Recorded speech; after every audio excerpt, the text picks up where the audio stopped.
Hey, what's up? Lightboltjoe here. Today we are going to discuss the 1966 cult classic TV special, How the Grinch Stole Christmas. Dr. Seuss's How the Grinch Stole Christmas. There's various version names of this particular special. It's 20-something minutes long.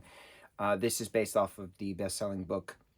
Came out in the 50s, I think, early 60s. I don't remember when the book came out, but there's a Halloween Grinch special called Grinch Night or something like that. It came out in the 70s. There's the Grinch's The Cat in the Hat TV short, which came out in like the 80s, I believe. There's 2000s Jim Carrey as Grinch. There's what else? What other iterations do we have? We have 2018's CGI Grinch, which I didn't like. Then we have 2000's TV broadcast of the Grinch musical, which wasn't really good. But the Grinch as a character is a great character, right? We all know and love the Grinch story. He, is at the top of Mount Crumpet that overlooks Whoville. He doesn't like the Who's with their Christmas cheer, so he figures out a plot with his dog Max to steal Christmas. And this is the story of how he stole Christmas, how the Grinch stole Christmas. And it's just such an odd title, but it's just so iconic because it's a to-do list of how to steal Christmas in regards to the Grinch's world of Whoville. So many iconic lines from that, the 2000 film, we talked about that years ago, and it's my all-time favorite Christmas film. It's just so quotable. It's the set design, the props, the costuming. It's such a wonderful, wonderful experience. The score is great, and I like that they use certain lines and plot points and design from the TV special as well as the book, mixed in with their own moving the story along kind of a thing.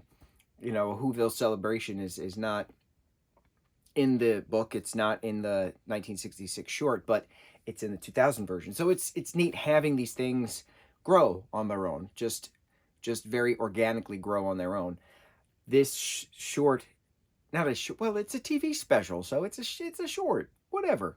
It's just withstood the test of time. It's been going on for quite some time, many a years, about 60 years coming up, and it's just.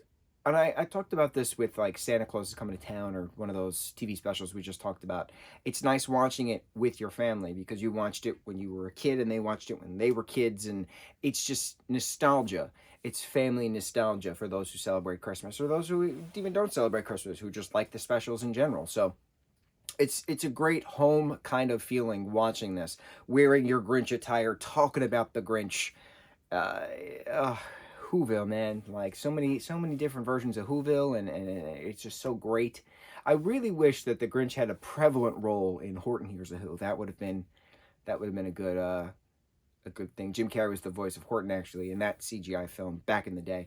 Another good Dr. Seuss iteration. So Dr. Seuss's Whoville, man, it's always got some nice little designs to it. He was a good illustrator as well, and it was nice seeing the book to screen kind of ratio, and then the screen to screen ratio going to theatrical. That was really cool within the 2000 version as well.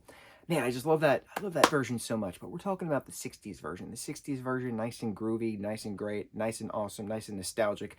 On to the next review. Mucho mahalo.